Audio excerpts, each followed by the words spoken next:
Now, the greatest radio shows of all time.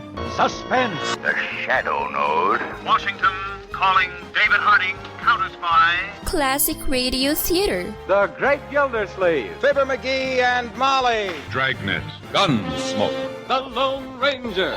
Now, step back into a time machine with your host, Wyatt Cox. Good evening, friends of the Inner Sanctum. Espionage, one of Jed Peeler's favorite shows. I Was a Communist for the FBI, starring Dana Andrews. Cold War drama. This episode, entitled The Red Herring, was originally broadcast May 14th, 1952. I was a communist for the FBI.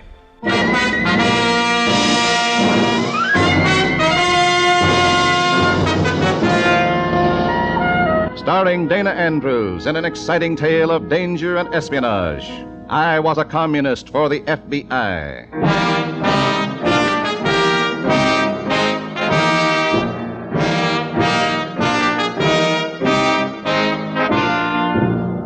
From the actual records and authentic experiences of Matt Cvetic come many of the incidents in this unusual story.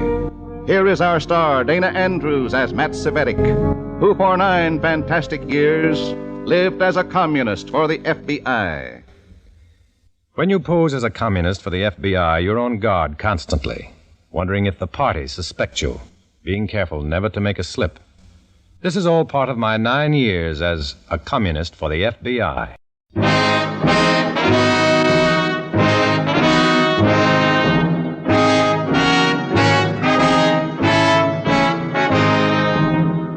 Now, here is Dana Andrews as Matt Cvetic, undercover man. This story from the confidential file is marked Red Herring.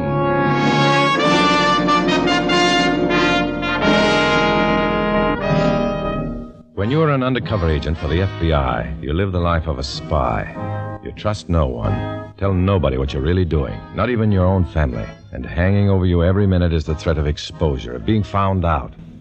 You know what that would mean, so you stay on guard.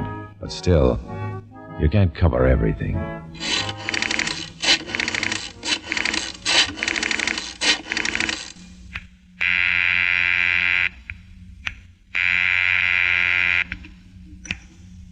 Hello? Hello, Mom. This is Matt. Son, how are you, son? I'm fine, Mom. Any messages for me? No, but there was man here earlier this evening. A man? One of my... Yes, one of them. One of those... Commies, you mean? Look, what did he say he wanted? He said something about meeting at the studio tonight. Oh, Matt, when are you going to come to your senses and break away from this terrible organization Mom. and move back home here with the rest of us? Mom, we've been over all this before. Oh, but those people are criminals. The man that was here, cold and hard, suspicious. Burkhead or whatever his name was. Burkhardt. That was it. Burkhardt. Are you sure? You sure that was the name? Yes. Matt, you are not in trouble of some kind. Trouble? Oh, of course not, Mom. I gotta go now. I'll be calling you, huh? Goodbye. Burkhardt.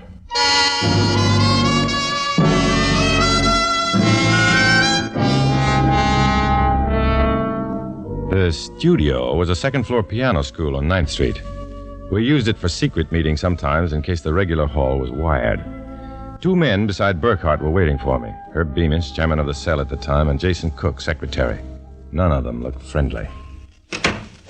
Well, Cvetic, it's about time. We're trying to find you all evening, Matt. Oh, I'm sorry, Herb. I didn't get home till late. You have met Comrade Burkhardt, Comrade Cvetic?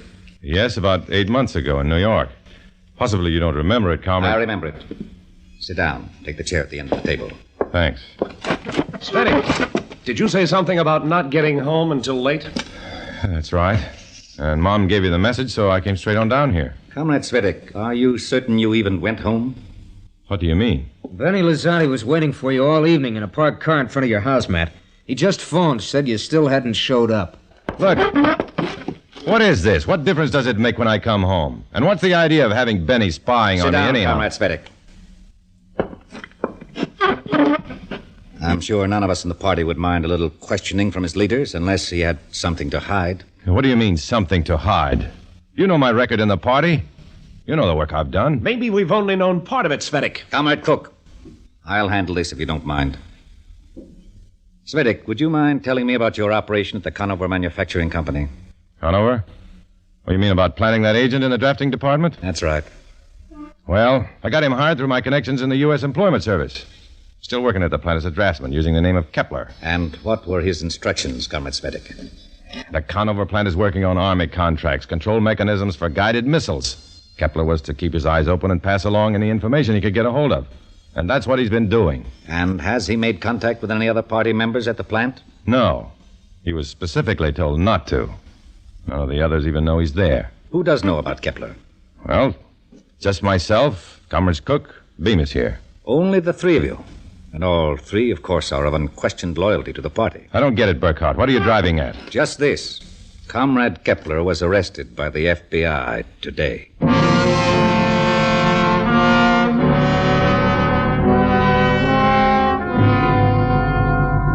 I was caught off base. The three of them sat there watching me, waiting for my reaction. The heat was on.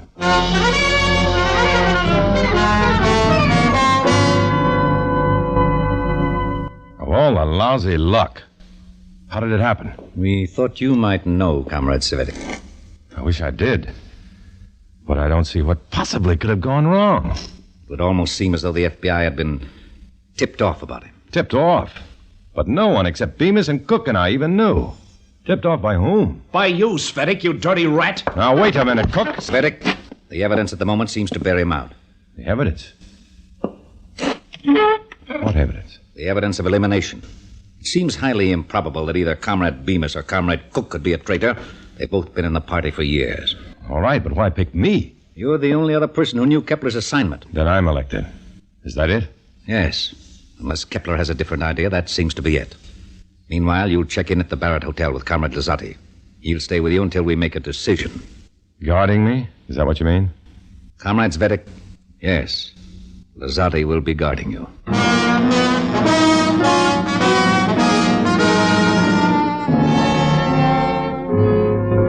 Benny Lazati and I checked into the Barrett Hotel a half an hour later. I was on the spot, and I knew it. But I did have one advantage. I realized that Burkhart and the others were only guessing. They had no real evidence of my connection with the FBI. If I could manage to slip them a red herring, some other fall guy... A plan began to take shape. But somehow, I had to contact the FBI, and fast.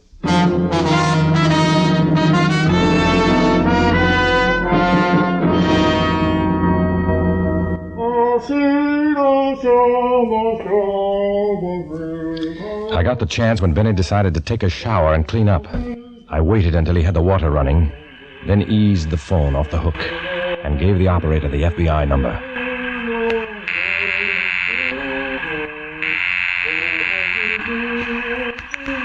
Hello? This is Parker, Ellsworth Parker, that Kepler business. I'm sorry we couldn't warn you. He got hold of some top-secret stuff this afternoon. We had to move in on him. And where are you now? Barrett Hotel, 417. Look, I've got to make contact tonight. All right, where? I'll try to be downstairs in the Barrett Grill in about an hour. Benny Lazati will be with me. I'll be covered. So it'll have to be smooth. Check. Barrett Hotel Grill in an hour. We'll get to you.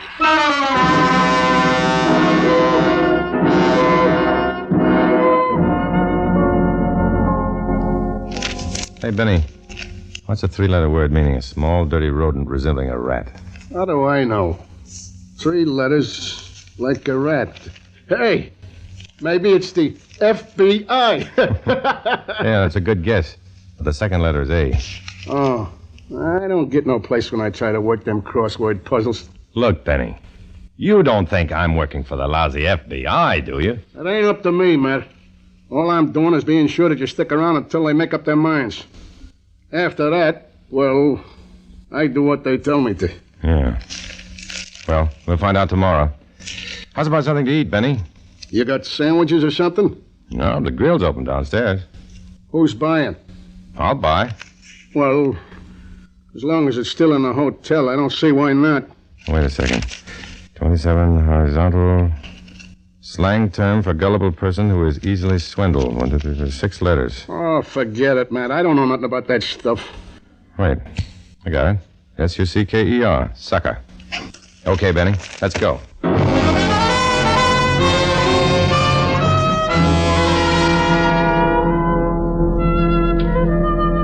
The crossword puzzle was only a blind. I'd folded a sheet of notepaper underneath it, and along with working the puzzle, I'd written some quick instructions to pass along to the FBI. If they were able to make contact, it was all up to them.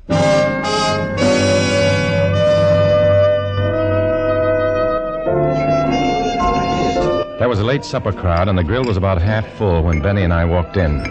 We took a booth in the corner, ordered some food, and I looked around the room trying to spot my contact. No luck. 10 minutes passed.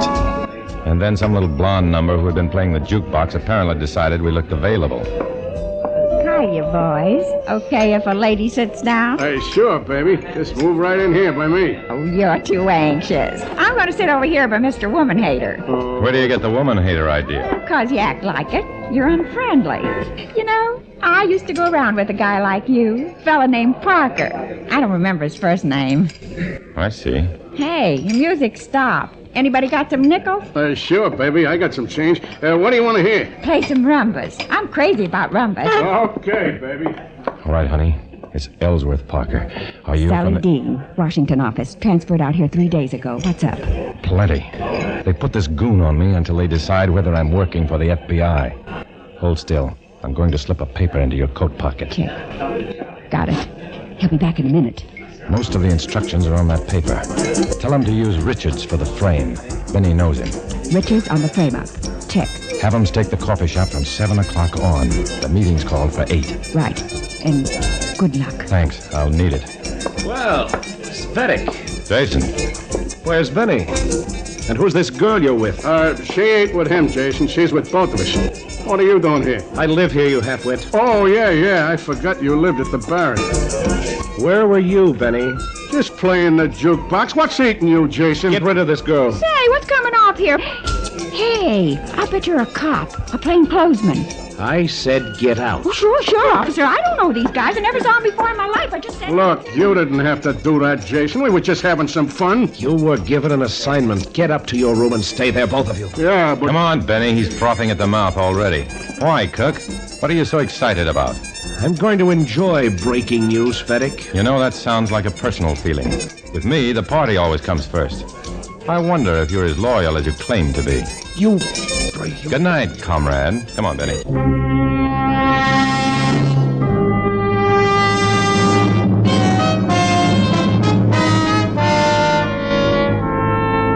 Jason was a rabid Marxist, and along with it, he carried a sullen, sadistic hatred toward the whole world. Even the other party members detested him. That's what I was counting on, because I'd picked Jason Cook for my fall guy.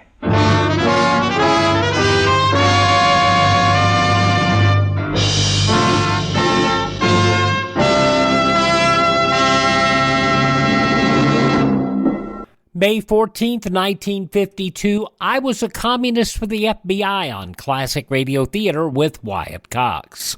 Let's see, if something costs less, but people are happier with it, that sounds like something to look into, and that's MediShare. Maybe you've heard switching to MediShare to pay for healthcare can save the typical family $500 a month, and that's huge, but it's also true that people are way more satisfied after making the switch, too. The customer satisfaction rate for MediShare is double that of the typical health insurance plan. Double. MediShare works. It's been around for more than a quarter century, and members have shared more than $3 billion of each other's bills. People love having telehealth and a huge nationwide PPO network. So, yeah, you can save a ton and like it better. Imagine being happy with how you're taking care of your health care. So if you're self-employed or part of the gig economy, or you just want a plan you're happy with, you can call right now and get a price within 2 minutes. A very, very smart use of 2 minutes. Here's the number you need. 833-34-BIBLE. That's 833-34-BIBLE. 833-34-BIBLE. While the communist threat was real, there was a lot of exaggeration. There was not a communist under every bed, as we were led to believe at the time, but there were a lot that got away. Dana Andrews, I Was a Communist for the FBI, May 14th, 1952.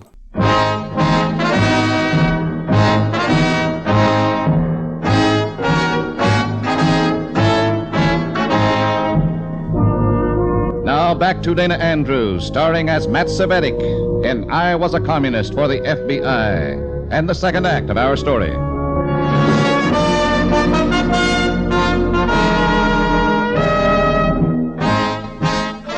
Jason rode up on the elevator with us and then went on up to his own room a few floors above. Benny and I turned in. I lay there for a while thinking, as I had many times before, that these things weren't happening in Europe or Asia. This was the USA, my own country. I'd grown up in it and never realized until I started working undercover for the FBI. Communist plotters, spies, secret police, the whole rotten authoritarian system, right here in America, and I'd never known it. It was just before daylight when the knock came at the door of our room. Hey, what's the matter? Hey, was that you, Matt? Oh, somebody at the door, Benny. I'll get it. Who do you suppose could be knocking at the door this time of the morning? Good morning, Comrade Cvetic. Burkhardt. Mind if I come in? Would it make any difference if I did? Not in the least. However, you're hardly showing the attitude of a loyal party member. I'm sorry, comrade. I want to get to the bottom of this just as much as you do. I imagine so. Take the chair there beneath the lamp. Oh, Comrade Lazati, I suggest you go back to sleep. Stay in bed. This doesn't concern you. Yes, sir. Anything you say. And now let's review the facts in this matter again. Now? This time of the morning? There is no one as truthful as a drowsy witness, Comrade Cvetic. We often prove that principle at the Lenin Institute. Suppose we turn the lamp so. It's right in my eyes. Yes, another little technique of the Institute. We've just lost a very valuable agent, and we seem to have a traitor in our midst, an FBI informer. I'm sure it's the desire of both of us, Comrade Cvetic, to discover that tool of the enemy and to eradicate him. Lean back, comrade. Relax. Look at the light. There's nothing to worry about.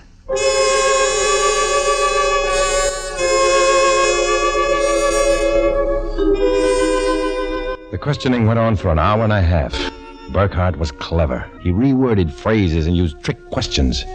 But when he finally turned off the light and left, I was fairly certain I hadn't fumbled anything. Not that I was any closer to being in the clear, of course.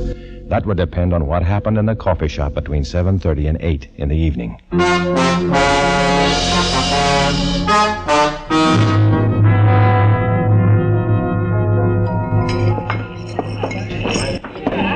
Well, it's 7:20. I guess we got plenty of time to eat and get over to the meeting by 8 o'clock. Oh, sure. Plenty of time, Benny.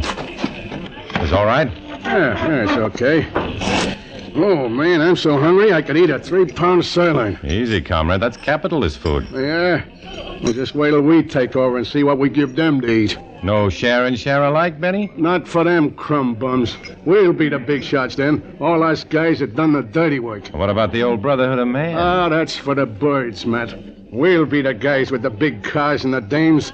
And anybody that don't like it knows what they can do. You know something, Benny? You and I think exactly alike.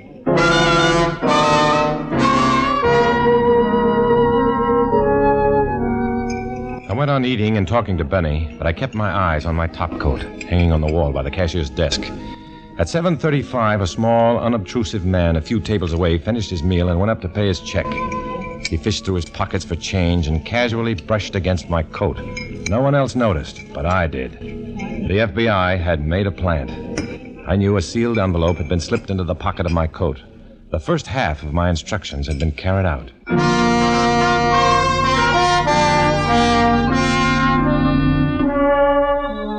So far, so good. But the second half of the plan kept hanging fire. I knew Jason Cook's habits. I figured him to leave the hotel by 7:40. But at 7:45, he still hadn't come out, and I began to sweat. Then, at 10 minutes till 8, I saw him leave the main entrance and start along the sidewalk outside the window by our table. Hey, look, Matt. There's Jason leaving the hotel. Where? Oh, yeah, must be on his way to the meeting. Oh, looks like he's run into a friend. Yeah, he's stopping to talk to somebody else. No, I guess not. Guy must have just wanted a light. Jason's giving him some matches. Yeah, I guess that is it. The fellow's doing a lot of talking, though. Well, might be somebody that lives here at the... Matt. What's the matter, Benny? I know that guy. Oh? He questioned me once. His name's Richards. He's an FBI agent. Oh, you must be mistaken, Benny. Look, he's shaking hands with Jason, patting him on the back. I'm not mistaken.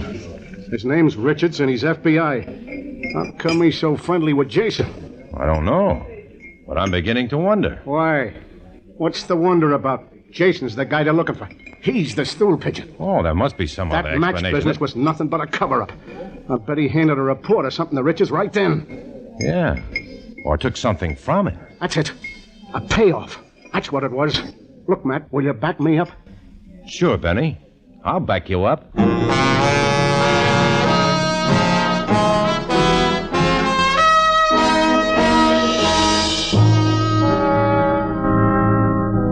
It was 8 o'clock when Benny and I climbed the stairs to the meeting hall.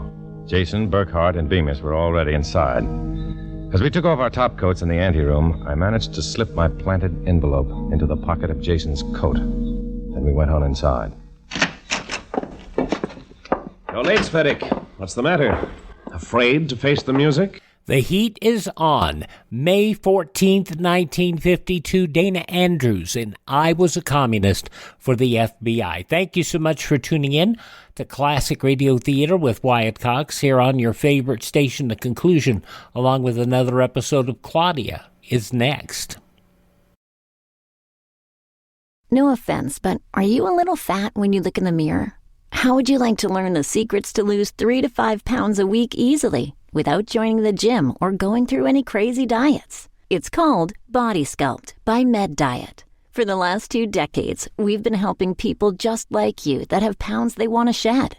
We've helped millions of people lose thousands and thousands of pounds over the years. And now it's your turn. Learn the secrets of how to lose weight with one simple phone call. You'll see an amazing difference in a matter of days. Don't believe us? We'll offer you a money-back guarantee. If you're ready to start losing weight right now, call right now to learn more about your risk-free order to Body Sculpt. Call for your risk-free offer. 800-738-5332. 800-738-5332. 800-738-5332. That's 800-738-5332. Are you in bad pain? You know what I mean. Your knees hurt. Your shoulder hurts. Your elbow and back are constantly killing you. And I'm sure you've tried every pain pill or cream available at the drugstore. Am I right? Well, here's something you haven't tried. Pain Magic.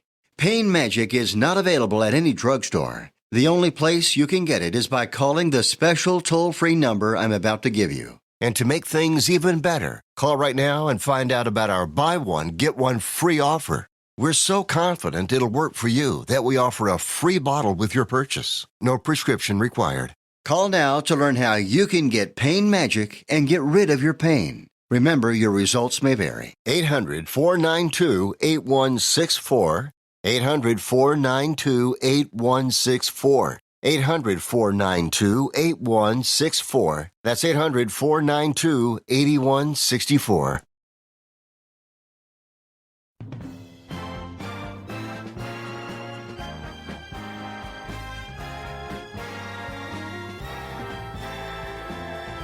Now on Classic Radio Theater with Wyatt Cox, the conclusion of I Was a Communist for the FBI.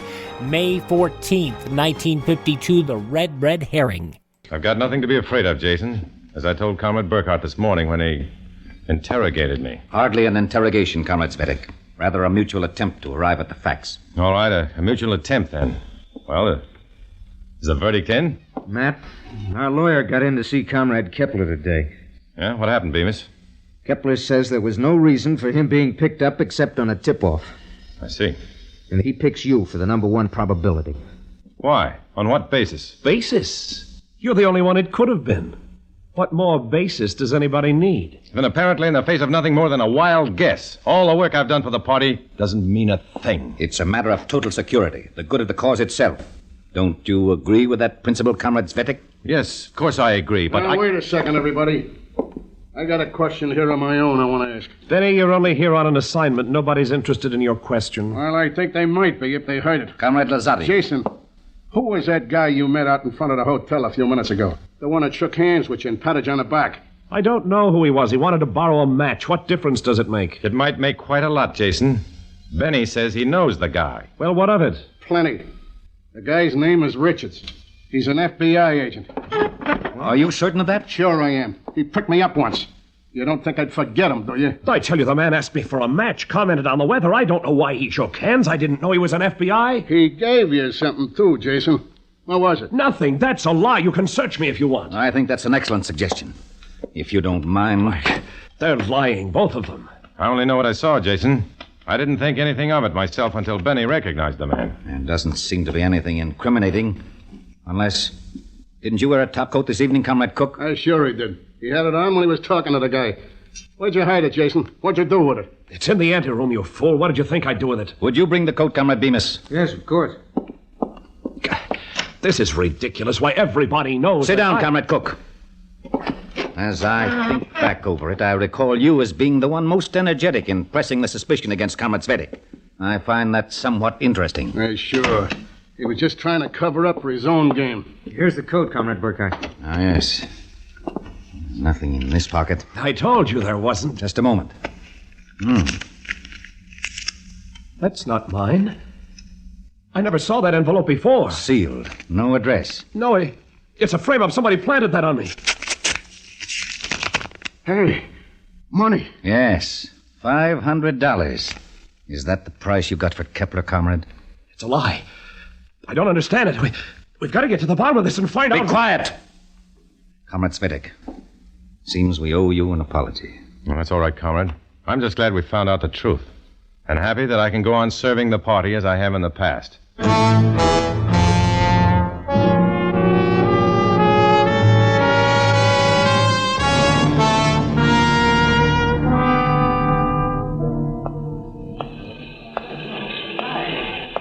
That movie made me hungry, man. Go for a sandwich? The grill's still open. No, I think I'll grab a taxi and go home, Benny. I wonder what they'll do to Jason. Oh, run him out of town. Beat him up a little, maybe. I wish they'd give me that job. When you think about him being the one who was always trying to push everybody else around, and all the time he was stooling to the FBI. You never know, Benny. You just never know.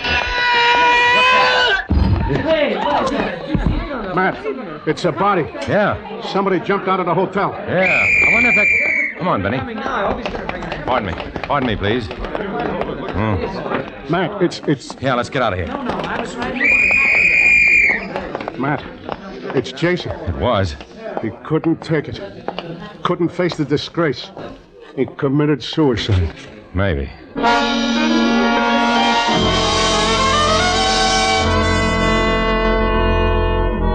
I didn't know whether Jason Cook had fallen, jumped, or whatever. I still don't know for sure. But I do know that Burkhardt left town early the next morning. As Bemis put it, his work here was finished.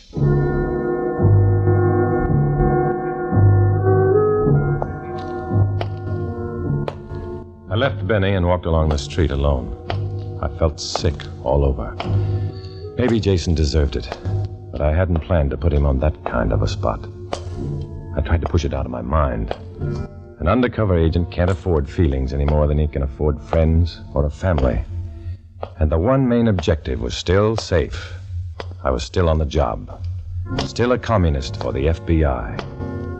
I still walked alone.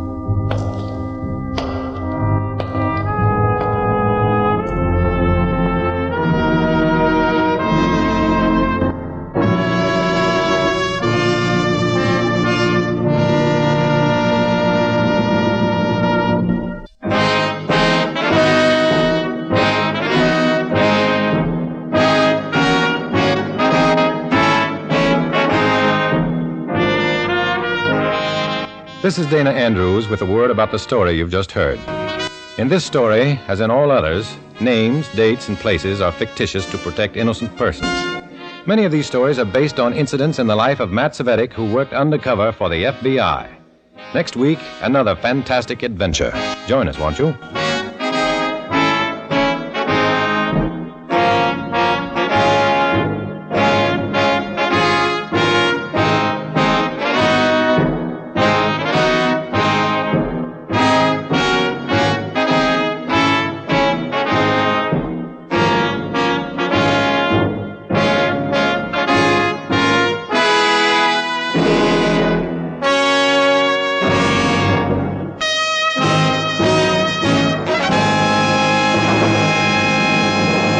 May 14th, 1952, I Was a Communist for the FBI on Classic Radio Theater with Wyatt Cox.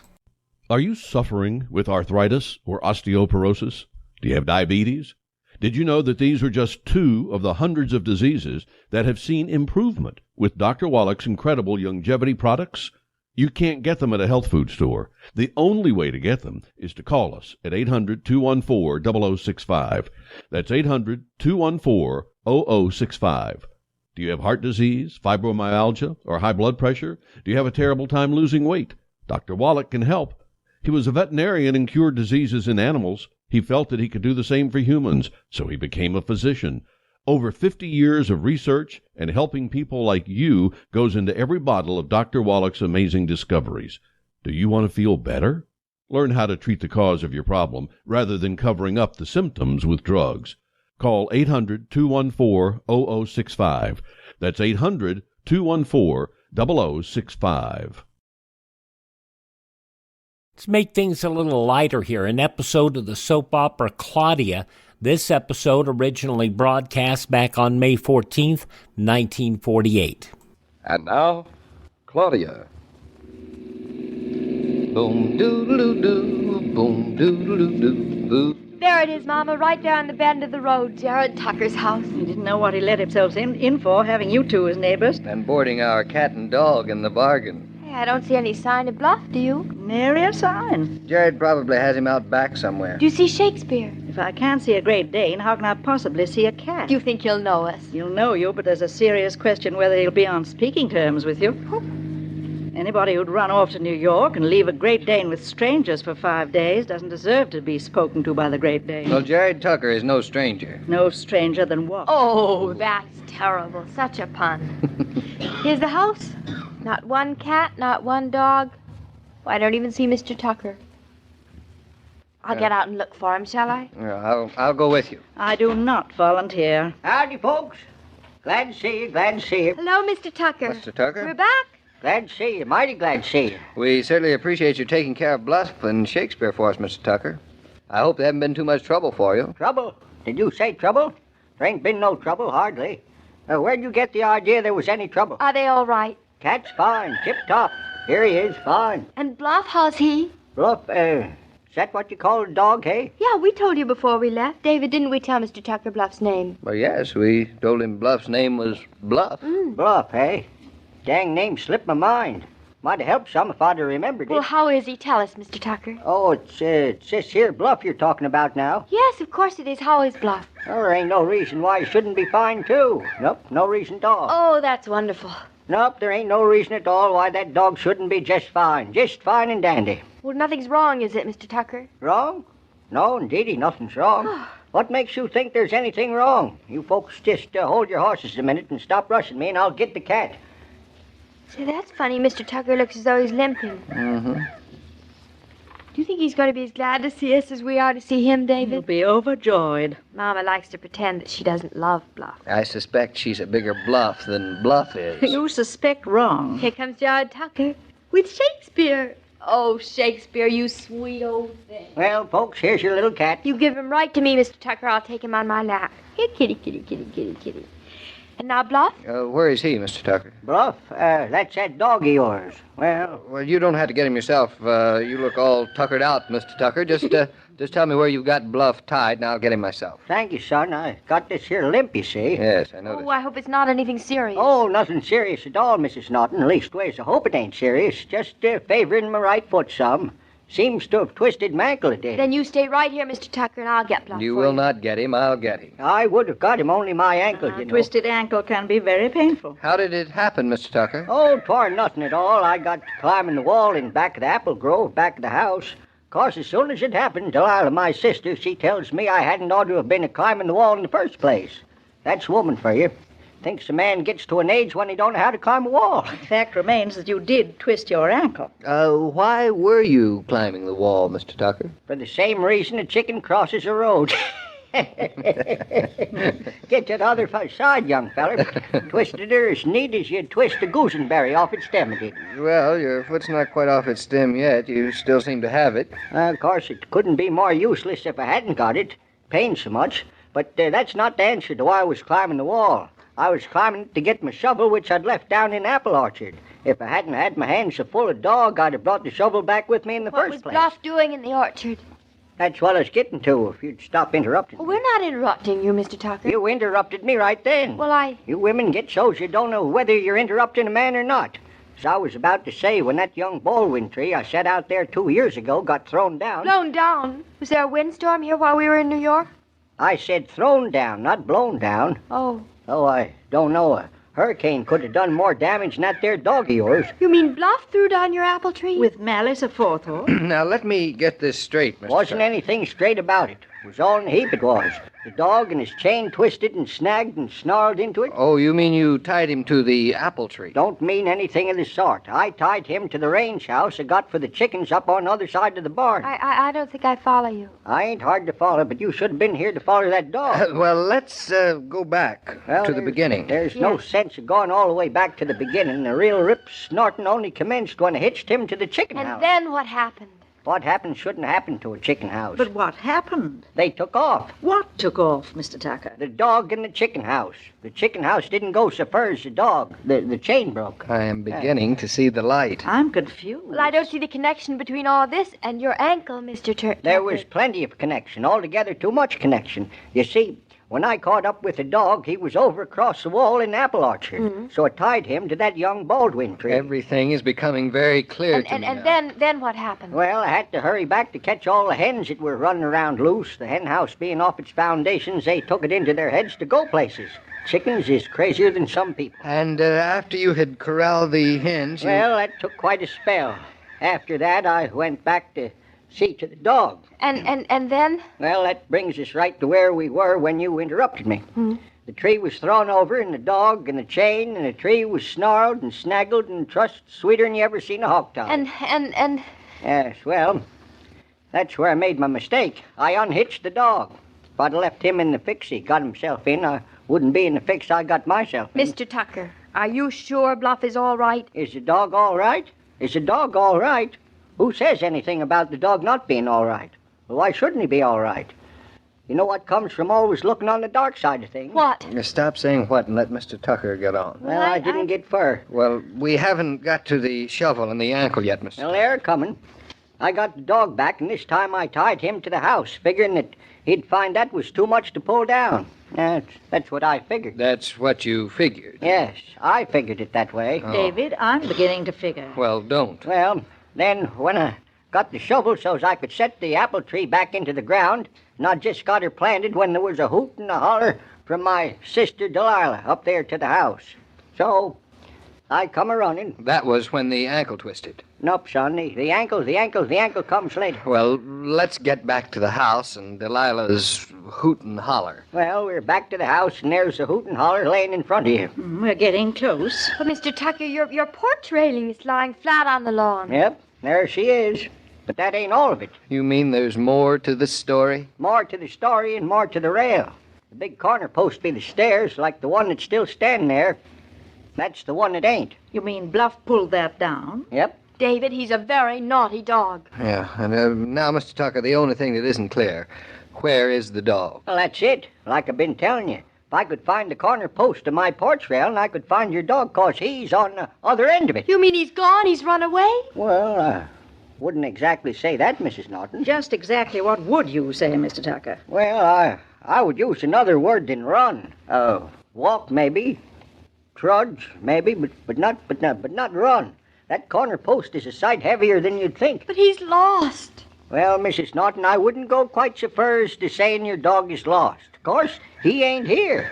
But there's a heap of difference between his being not here and his being lost. But for all practical purposes. He ain't here. David, something terrible may have happened to him. Bluff's a pretty big dog, darling, and more than likely he'll be able to take care of himself.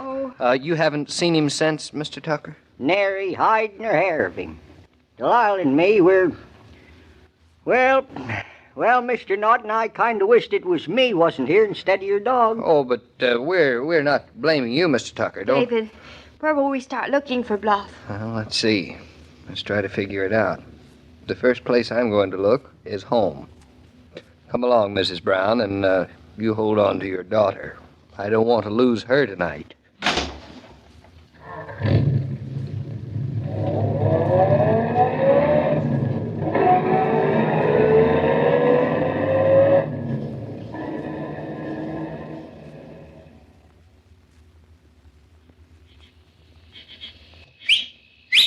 Bluff! Hey, Bluff! Come on, old boy. This is certainly a gloomy homecoming. Oh, where do you think he is? I don't know, darling. I hoped he'd be here. I don't think anything serious could have happened to him. Oh, he could have got that chain caught in the brush somewhere and be trapped. Well, what's a little brush to Bluff? Are you forgetting Mr. Tucker's chicken house? His apple tree and his front porch? Come on, you two. We'll open the door and get our things out of the car. And I tell you what. What? What'll we do next? While you start dinner, I'll get in the car and then I'll drive around the countryside and I'll Well, look you for might Bluff. get lost. Well, don't worry about me. Oh, darling. David, what happened? What have you done? Have you hurt am yourself? killed. I Come on, you am better sit killed. down or something. If I'd broken my ankle, I think I've wrenched it Listen, badly. sit down and let me Ouch. look at it. You Now, watch might- out. I tripped over something right here in the front door. David, watch out. Yeah, no, it's all right. It's all right. It's the... Say, that looks like... It's the post from Mr. Tucker's porch railing. You know what that means? Bluff is home. Or he has been. Anyway, it's a good sign. You know, he's a very intelligent dog. Certainly Telephone. is. Telephone. Telephone, David. Yes, that's the impression I got, too. Darn, this key, I never knew it to fail when you're in a hurry. Oh, let me help you. Hurry up, hurry up. Hello, David Norton speaking. Who? Oh, Mr. Tucker. He is? Good news. Bluff just turned up at Tucker's place. Then he's safe. And sound. And I have some news for you, Mr. Tucker. Yes, you remember that corner post from your porch rail, the one you haven't got? Well, in some unaccountable way, it is sitting on my front porch. Yes. Well, I'll bring it back to you tomorrow. And look, Mr. Tucker, Bluff isn't tied to anything right now, is he? You took the chain off, so you're sure he couldn't get tied around anything. I wouldn't want any more damage caused to your place. All right, thank you, Mr. Tucker. I'll get the car and bring him home. You'll do nothing of the kind. Why? Hey, Pup! Well, Claudia, the Prodigal Pup returns.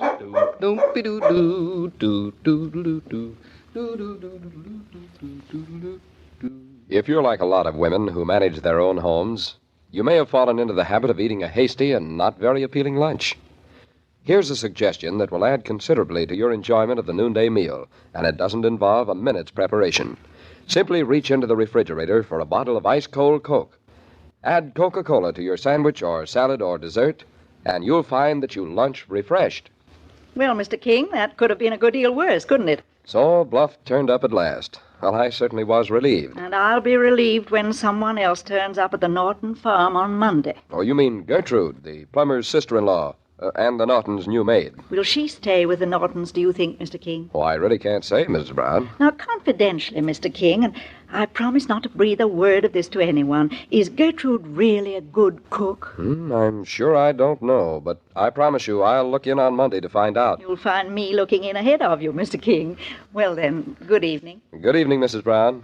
And as I was about to say, every day, Monday through Friday, Claudia comes to you transcribed with the best wishes of your friendly neighbor who bottles Coca-Cola. So listen again Monday at the same time. From May 14th, 1948, Claudia here on Classic Radio Theater with Wyatt Cox. Would you do me a favor and thank this radio station and support their advertisers? It is their kindness and courtesy that allows us to be with you each and every time we come around here to your favorite radio station. We also hope that if you miss a day on this station, you won't have to miss a show.